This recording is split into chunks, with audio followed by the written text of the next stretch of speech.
it going, guys? Today we have a very special episode, a 2023 way too early rookie mock draft. That's right. We're getting to know all of these new guys coming into Dynasty, all these rookies. It's time to get excited. But before we start this episode, I just want to say please like this video, subscribe to the YouTube channel. It really helps us a lot. We're producing a lot more content every week when we do more of these, and it helps us continue to grow our channel. So if you guys could like this video, subscribe, follow us on Twitter. I'll put the links down here, and I really appreciate it, guys. So let's get this thing started.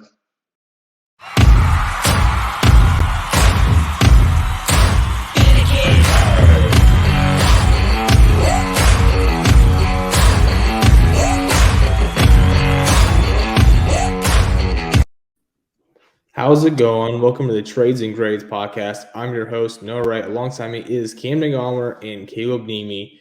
We're here doing a 2023 way too early mock draft for fantasy football.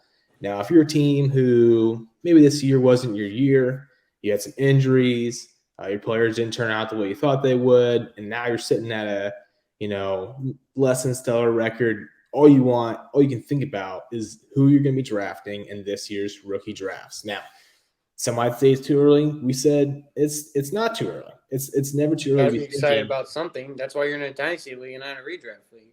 Exactly. And you're always thinking about the next move for your dynasty team. There's never a day off. You're always trading. You're always looking up new players, trying to figure out who you're going to draft. And that's why we're here. We're here to tell you who you should be drafting, who you should be trading away, who you should be buying, all that good stuff. So today we're going to get locked in here. We're going to do our 2023 Superflex mock draft. We're going to have Caleb Nemi kick it off with the 101. And to no surprise, I have to time out. We got to set the constraints here. Superflex, yeah?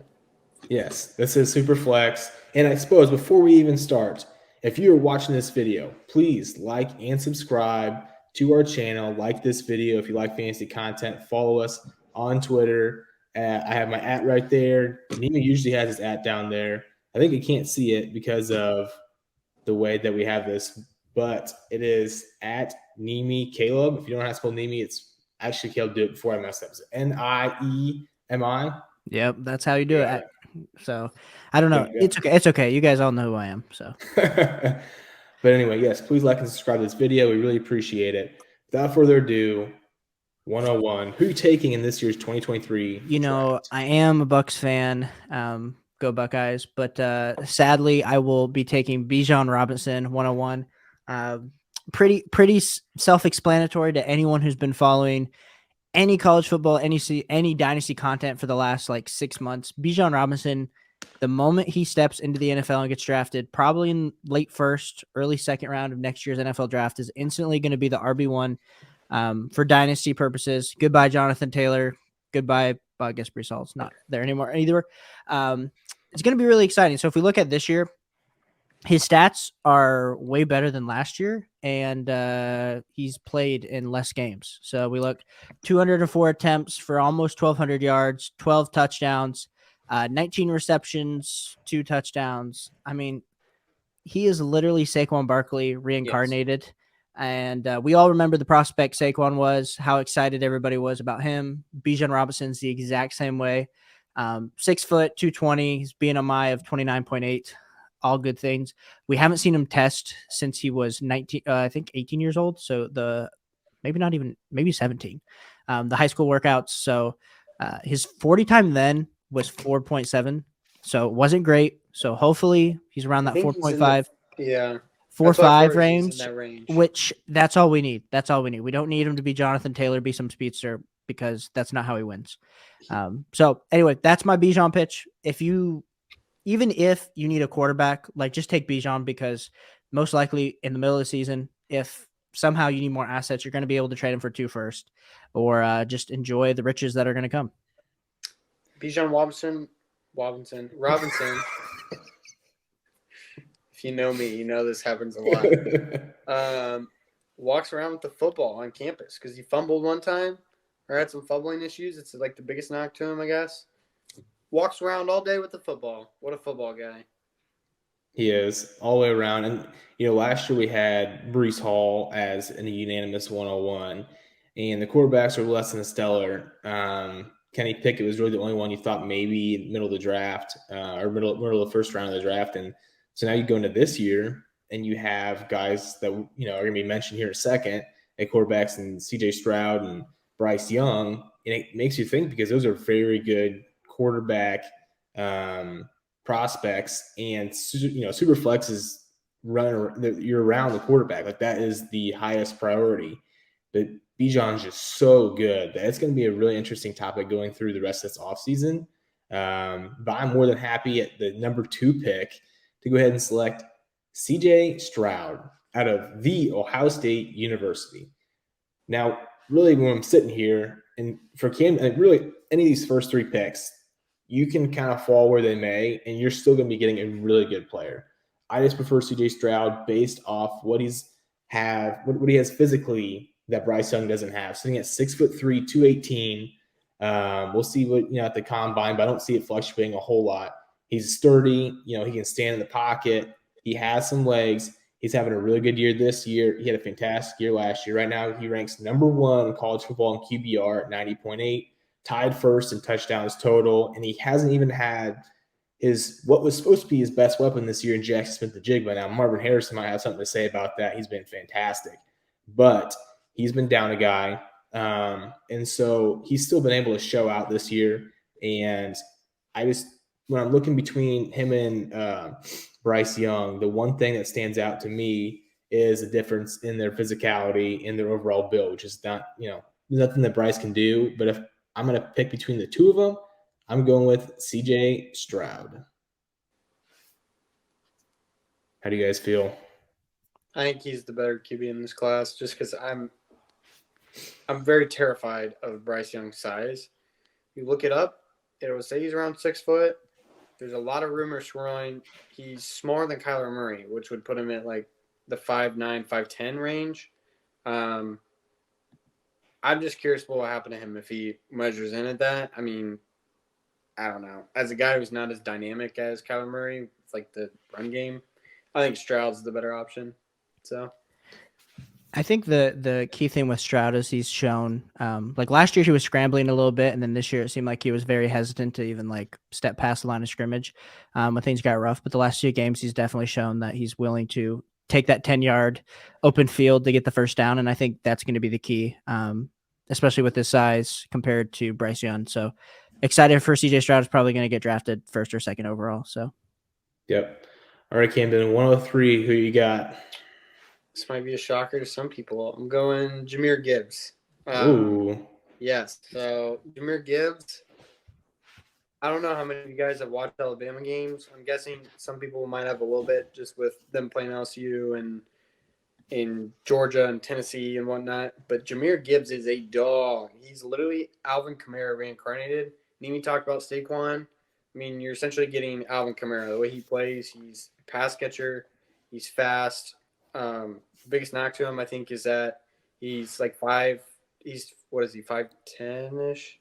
They have him at 5'11", technically, and 200 pounds on So that's ESPN. the biggest knock against him is that he's a little undersized. I think at that size he's fine. And, I mean, kind of going back to Nimi's point, I think he's really freaking good running back. I mean, Bijan Robinson's generational. This dude is a stud, too. And I think I don't know. I don't like Bryce Young's size. I'm scared of Bryce Young. I'm starting to think he's going to be a bust in the NFL. So I'm going to go for a surefire running back who is going to hold a lot of value for several years to come. So that is my pick 3.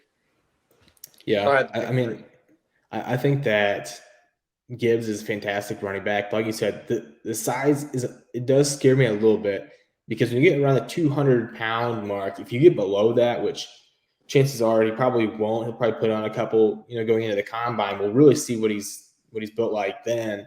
But I don't have the statistics on me at this moment. But I do know that if you're under 200 pounds as a running back in the NFL, your chances of becoming a running back 1 are extremely slim. And so I hope that he can kind of gain a few. I'd love to see him get to 210. But the thing about him is his speed is his game. His elusiveness, his agility, effortless. He is incredible. Ridiculous. You watch him burn this up a video. sideline Oh yeah, no, this video or this picture right here, rather that we posted right here, 23 miles per hour is what he hit on this run. So that is just absurd. I think that his speed will probably take him past the point of where like I'm not so worried about his size. And, on the bright side, he's supposedly 5'11". Even if he's 5'10", that's fine. He's not 5'8" or something like that.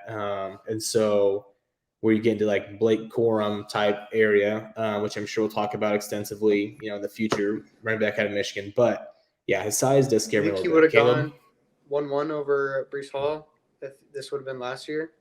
It would have been No. close, but I don't think so. No, I agree with everything you guys said. And if you're watching on YouTube, I'm gonna try to get my head up there so I pass that Sorry. logo, climbing the ladder. But no, I think the big thing with like Jahmyr Gibbs that excites me so much about him as a prospect is he has that same type of traits as like Alvin Kamara, where like I know everyone says it because he's like a pass catching back. He has the hair. Kind of looks like him. He kind of looks like him too. But it's it's kind of like the way that he's able to like he like kind of de-accelerates and re-accelerates in like the blink of an eye. And there's not many people that like, there's a lot of people that have like just amazing blazing straight line speed. But that's one of the traits of like Jahmyr Gibbs. And I'll be completely honest with you. Alabama's offense has been terrible. Like the only people on the offense are Young and Jahmyr Gibbs. So if he didn't transfer to Alabama, like I think the Tide would have lost a lot more games than just 2 games this year. And so I'm excited to see what he does the rest of the season. Wouldn't be surprised if in the next few weeks he might decide to sit out because he's going to the NFL. So excited for Jahmyr Gibbs. Hopefully gets that early day 2 draft capital. And who knows, maybe he'll land on like the Eagles or something like that. And it'll be an amazing spot. Yeah, that would be really interesting as the Eagles, they have Miles Sanders, they can pick up his contract, but if they pick up Jahmyr Gibbs in the draft, I don't see him doing that. Gainwell hasn't done much for him. So linked to the Eagles too. That's also, I've seen that in a couple of mock drafts. Might go there. Yep, that'd be interesting. All right, Camden, 104. Who are you picking now? I think Bryce Young slipped far enough that I take Bryce Young. I think if you have the 1-4, you probably are struggling at quarterback more than likely. So I feel like every situation is different, but I just feel like he goes at 1-4 because he does have upside even with the size concerns. I mean, he's a Heisman winner. He's played with some really good wide receivers. So yeah, no, but I think he falls too far. I think you have to. The upside is worth it at 1-4. That's a long way to fall to get a quarterback. Yeah, who could be as good as he could be. And normally when you think about quarterbacks that are in good positions, like Bryce Young, Alabama, are you worried a little bit? Like, this is a hypothetical, obviously, but are people going to be worried that he's been in such a good system, hypothetically, that's been what has been producing these good numbers? And we kind of touched on this, but really this year, that team's not that great on the offensive side. The wide receivers there's no one that stood out like they have in years past. There's no Waddles, there's no Jameson Williams, anything like that. So it's been tough on him. Gibbs has been the only steady Eddie in that offensive group. And so I don't really feel like I can take anything away from him based on him being at Alabama. And he's had a pretty solid year, all things considered. And so the only thing that would worry me, and we don't want to be a dead horse, is the size. We'll see at the combine. They have him at 6 foot online, 194. I bet he comes in at 5'10" at most. And so if he stocks up a little bit, that make me a little bit, happier, I suppose. But if he's going to be in that shorter range, like the Russell Wilsons and the Kyler Murrays, and he's going to be able to have to be mobile at the next level, or just the most insane pocket passer of all time, which could be. But the 104, you're getting a really good quarterback. Caleb, any thoughts on Bryce Young? Yeah, I think there's a lot of concerns to be had with his size and everything like that. But at the end of the day, he's going to get top 3 draft capital, and that's like enough for you to feel very confident getting him at 104. And if you drafted him earlier, like if you took him over Jahmyr Gibbs, I wouldn't hate you. It's super flex, and quarterbacks typically last a lot longer than running backs, especially with the landscape like of the quarterback position. So, yep. So it leaves me at the 105 with a very difficult question here. Who is going to be the wide receiver one? Now, last year in 2022, we pretty much had a running back and then a bunch of wide receivers go off the board.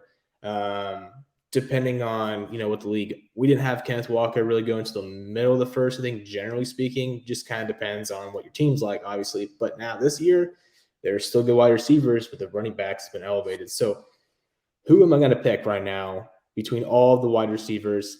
It is very tough, but I think I don't want to overreact to what has happened so far this year. I'm going to go with the guy who I thought was a wide receiver one before the year started. That's Jackson Smith-Njigba out of Ohio State. He hasn't been able to play this whole year because of a hamstring injury, so we haven't been able to see what he can do in his junior year. But last year, playing with Garrett Wilson and Chris Olave, he just had such a phenomenal year. I don't think anyone's going to forget the Rose Bowl game he had, which he absolutely smashed like every bowl record that they had with 300 and some yards and like a dumb amount of touchdowns. And he's just an alpha type wide receiver at 6'1", 200 pounds. And even with the hamstring injury, he's young enough. I think right now we haven't been able to see him, so it's more of a recency bias. And Jordan Addison's been fantastic, Biletnikoff winner last year. But I don't want to get ahead of myself. I still believe in Jackson Smith-Njigba, but depending on where he goes, if he gets tied to a really good quarterback, he might be in the top 5 wide receiver category in Dynasty within the next couple of years. So I'm not going to overthink it. I'm going to stick to my guy, Jackson Smith-Njigba here. I really appreciate you. Of course. I kind of agree. I don't know. I think it'll depend on draft capital and where each of them goes. But right now, I think Njigba outproducing Olave and Garrett Wilson. I mean, if Olave is doing as well as he is right now and has this many air yards with a pretty trash QB, to be frankly honest, I mean, Njigba could be in for. I mean, what are the worst teams in the NFL right now? Where would he go? That would be like the Falcons, pair him with like a Drake London. That's tough. Carolina, that would be Houston. That'd be questionable move at best. Houston has a lot of draft picks. That could be right around that range where the first wide receiver goes, to be honest with you.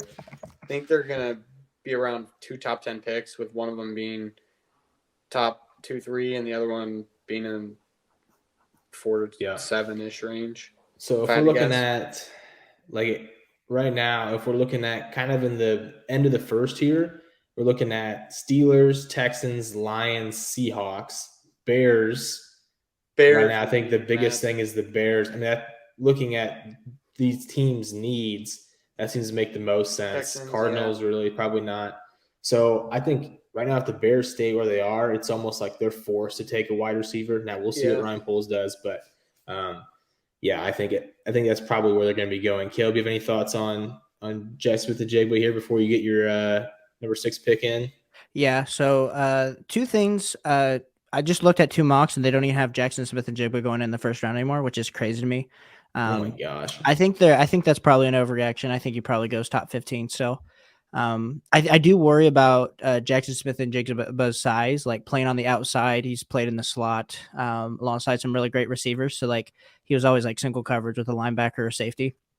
So those are some concerns that I have, but based on, his dominatory rating, the way that he was commanding a 35% target share with 2 NFL stud rookies next to him, like the sky's the limit for Jackson Smith-Njigba. So he is my wide receiver 1. So good pick for you, Noah. Thank you. Appreciate it. I hate to kind of be an Ohio State homer as a Fighting Illini fan, but I just like good football players. So it is what it is. Well, it looks like I'm back on the clock, and I'm going to do – I think this is the time where we should do something a little bit clickbaity. And so with my pick at, what is this, 106? 106, I'll be drafting Will Levis. Oh, wow. And I know what people are going to say. Oh, Caleb, like, are you a Jordan Addison hater? I'm not. I think he's going to be a really solid receiver. I think the problem is when you look at the way that Jordan Addison has taken targets, and he performed really great with Kenny Pickett, and now he's performing really great with Caleb Williams. 2 of the best college quarterbacks back to back. I need to see like him producing without a solid quarterback. Now, you can say the same exact thing with Jackson Smith-Njigba. He's been playing with CJ Stroud. So like I understand that argument is kind of null and void. I Will Levis is going to get like top 5 draft capital, top 10 draft capital. And for a super flex league with quarterbacks, like that's going to hold. He's going to get his chance at some point for an NFL franchise. Now, do I think he's as good as Bryce Young or CJ Stroud? No, I do not think so. But I do think he's way better than Kenny Pickett, who went at like 107, 108 last year in super flex leagues. So I think the value that you're going to get as along with the top 10 draft capital is enough to feel very safe in the projection that you're not going to lose value on that pick. Yeah, I am not into the Will Levis hype personally. I don't know. I know that quarterback means a lot in Dynasty, especially in Superflex over some other positions perhaps. But I just can't deny going with one of the stud between Jordan Addison, perhaps Quentin Johnston as well. I just don't feel like Levis has been quite as up to par, I guess, for a high pick than I would have liked him to be. And so I don't know. I feel like it's like kind of wrong to take him over Jordan Addison, but at the same time, like that's with a quarterback. He might end up being a really good quarterback, and he could be worth a lot more than you could get Jordan Addison plus in the future if he turns out to be a starting quarterback. And so that's the kind of risk that you take with some of these QBs in the first round. Last year we didn't really have that because they were so bad, but this year you could see a couple more go off in the first round. So if he gets good draft capital, I think there's an argument to put him there at the 106. Camden, any thoughts? He's got the size, so I don't know. I mean, he's interesting. Boomer the mayonnaise in the coffee could be a turnoff for me. I don't know. I'm a big mayonnaise guy. And so maybe that's what's putting me off here. I don't know. But statistically, he's not been what I was kind of hoping he'd be so far this year. He's got 2,000 yards. His touchdown interception ratio is not super great. 16 touchdowns, 9 interceptions. His QBR is 54.3. That's 73rd. He's playing with a bunch of bums. I understand, but like at a certain point, like QBR 54.3, whereas I know that they're in better situations, but like Bryce Young being like 83, that's just the gap's way too big for me to be able to. I'm going with Jordan Addison, but we'll see. We'll see what they can pull off in the combine and the draft. I'll add one more thought. I know we're trying to end this episode. The big thing with taking Will Levis is the fact that there's aging veteran quarterbacks that are happening right now in Superflex, on top of the fact that a lot of these young quarterbacks like Zach Wilson, Trey Lance are not really panning out. So there is a wide open gap for these young quarterbacks to come in and instantly cement themselves as a top 12 option if they show any signs of life. And so if that's kind of my whole basis with taking Will Levis. Yep, that's a great point. Right now, the quarterback situation in Dynasty is like there's a big gap in between some of those better quarterbacks. I mean, you have your Josh Allen, Patrick Mahomes, Herbert, Jalen Hurts is getting up there Justin now. Fields. Justin Fields. I wanted to say I hesitated. That's why I hesitated. I was like, I can't say that. Kyler Murray. And then it slowly starts to fade. And like Geno Smith's a quarterback one this year. Taylor Heineke's starting. You have Sam Darnold starting. PJ Walker. Joe Burrow's up there. Like, it's just kind of a mess right now. Put some respect on Davis Mills' name. Davis Mills. I'll bet you $10 they don't draft a quarterback and they keep Davis Mills. That is one. That's a place I could see Will Levis going. Is the Texans. They have a good amount of picks. I could see Will Levis going there. But Davis Mills, former number 1 overall recruit out of high school, I think. That's pretty insane. Former number 1 long neck out of high school. Definitely a 5-star. Definitely like the best quarterback in his class coming out. Well, we'll see what the Texans do. But if you want to watch the second half of this 2023 mock draft, hit this link. Watch the next video of us. If you're listening on this podcast, why are you laughing? If you're listening on this podcast, we're going to keep going. But if you want to finish this video and see what the next 7 through 12 are for our 2023 mock, hit the link, like and subscribe to this video, and you're going to see who we're going to pick. Will there be more Will Levises in the future? I don't know. You have to stick around and see. Click that link and see who we're going to pick.